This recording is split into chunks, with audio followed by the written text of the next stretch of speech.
తెలంగాణ రాష్ట్రము జూన్ 2వ తారీఖు 2014లో ఏర్పాటైంది గుర్తు ఇప్పటి వరకు కూడా తెలంగాణ రాష్ట్ర ఆవిర్భావ దినోత్సవం జరిగింది.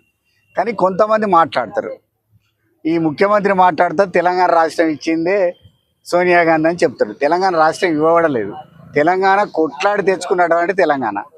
కాబట్టి తెలంగాణ రాష్ట్రాన్ని ఆవిర్భావానికి కారణం ముఖ్యంగా కేసీఆర్ గారి నాయకత్వం లోపల అనేక రకాలైన ఉద్యమాల రూపాలు తీసుకొని ఆ ఉద్యమ రూపం ద్వారానే తెలంగాణ సాధించుకున్నాం. తెలంగాణ రాష్ట్రం ఇవ్వగలరని కోరితే ఇచ్చినట్టు ఆమె ఇచ్చినట్టు మేము తీసుకున్నట్టు, తెలంగాణ రాష్ట్ర ప్రజలు తీసుకున్నట్టు కాదు. తెలంగాణ రాష్ట్రం ఉద్యమం రూపంలోనే వచ్చింది. కాబట్టి 1952లో కావచ్చు, 1969లో కావచ్చు, ఇవాళ మరిదశ ఉద్యమం లోపల తెలంగాణ రాష్ట్రం ఆవిర్భావం కూడా కేసీఆర్ నాయకత్వంలో జరిగిన తర్వాత తెలంగాణ రాష్ట్రం ఆవిర్భావం జరిగిన తర్వాత తెలంగాణ యొక్క అభివృద్ధి సంక్షేమము రెండు జోడేట్లాగా నడిచినటువంటి యొక్క తెలంగాణను ఇవాళ కొంతమంది స్వార్థపర శక్తులు, తెలంగాణ వ్యతిరేకులు, తెలంగాణ రావద్దు అనేటువంటి ఆకాంక్షించినటువంటి వాళ్ళ యొక్క కారణం వల్ల తెలంగాణ కొంత వెనుకబాటు కారణమవుతూ ఉన్నది. జిఎస్డిపి ఆనాడు కనుక చూసినట్లయితే జిఎస్డిపిలో కానీ జీడిపిలో కానీ తర్వాత తెలంగాణ రాష్ట్రం లోపల అనేక సంక్షేమ కార్యక్రమాలు జరిగినాయి. రైతు బంధు, రైతు బీమా, తర్వాత కళ్యాణ లక్ష్మి, షాదీ ముబారక్, తర్వాత పోతే ఇతరులకు సంబంధించిన అనేక సంక్షేమ కార్యక్రమాలు జరిగినాయి. అనేక సంక్షేమ కార్యక్రమాలు జరిగితే దానికి ఇవాళ ఉన్న ప్రభుత్వం అర్రాసుపాట వాడినట్టు చేసి సంక్షేమ కార్యక్రమాలు ఇంకెక్కువ ఇస్తామని చెప్పిండ్రు.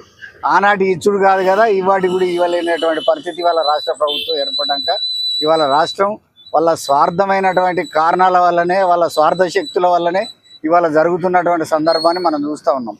కాబట్టి తెలంగాణ రాష్ట్రం ఆవిర్భావం ఏదైతే ఉన్నదో దాన్ని ఆవిర్భావం జరిగినటువంటిదే కాకుండా తెలంగాణ రాష్ట్రం అభివృద్ధి పదంలో పోవాలి. నంబర్ 1 ఉన్నటువంటి తెలంగాణ నంబర్ 1లోనే పోవాల్సినటువంటి అవసరం ఉన్నది. ఎవరు ఆటంకపరిచినా ఇవాళ కాంగ్రెస్ కావచ్చు, ఇవాళ బీజేపీ కావచ్చు, రెండు ప్రభుత్వాలు కూడా తెలంగాణకు వ్యతిరేకమైనటువంటి ప్రభుత్వాలే. ఇవాళ కాంగ్రెస్ ప్రభుత్వంలో రేవంత్ రెడ్డి అయితే తెలంగాణ వ్యతిరేకమే. తెలంగాణ యొక్క ఉద్యమ నాయకుల మీదకి తుపాకీ ఎక్కుపెట్టినటువంటి యొక్క రేవంత్ రెడ్డి కావచ్చు, తెలంగాణ రాష్ట్రం ఏర్పడ్డప్పుడు మోడీ గారు ఇవాళ మాట్లాడినటువంటి మాటలు కావచ్చు. మోడీ గారు మాట్లాడినప్పుడు ఏం మాట్లాడు, తెలంగాణ రాష్ట్రాన్ని పిల్లని తీసిన తల్లిని చంపిన అని చెప్పిండు. అదేవిధంగా తెలంగాణ రాష్ట్రానికి రావాల్సినటువంటి 157 మెడికల్ కాలేజీలు ఒక్క మెడికల్ కాలేజీ కూడా ఇవ్వకుండా ఇవాళ అభివృద్ధి పదం లోపల కూడా దెబ్బతీసినటువంటి సందర్భాన్ని మనం చూస్తూ ఉన్నాం. అయినప్పటికీ తెలంగాణ రాష్ట్రానికి వచ్చిన ఐటీఐఆర్ను కూడా గుజరాత్ తీసుకుపోయినటువంటి సందర్భాన్ని మనం చూసినాం. ఐటీఐఆర్ను కూడా గుజరాత్కు తీసుకపోతే ఇక్కడున్న బీజేపీ నాయకులు ఏం మాట్లాడలేదు, ఇక్కడ ఉన్నటువంటి కాంగ్రెస్ నాయకులు ఏ విధంగా మాట్లాడకపోయినప్పటికీ మేమంతా కలిసి తెలంగాణ రాష్ట్రం ఆవిర్భావం కోసం పనిచేసినటువంటి అనేక మంది కార్యకర్తలు, తెలంగాణ రాష్ట్ర ఆవిర్భావం కోసం పనిచేసినటువంటి అనేక మంది తెలంగాణ అమరవీరులు కావచ్చు, తెలంగాణ కోసం పోరాటం చేసినటువంటి జైలుకు అనేక కేసుల లోపల ఉన్నటువంటి వాళ్ళు కావచ్చు, వాళ్ళందరి కృషి వల్లనే ఇవాళ తెలంగాణ వచ్చింది. కేసీఆర్ చచ్చుడా తెలంగాణ వచ్చుడా అనేటువంటి నినాదంతో కేసీఆర్ గారు తిరిగి తెలంగాణ రాష్ట్రాన్ని సాధించుకున్నటువంటి దిశ లోపల మనందరం కూడా తెలంగాణ ఆవిర్భావ దినోత్సవం ఇవాళ జరుపుకుంటూ ఉన్నాం. వీళ్ళందరికీ కూడా తెలంగాణ ప్రజలందరికీ కూడా శుభాకాంక్షలు తెలియజేస్తాం.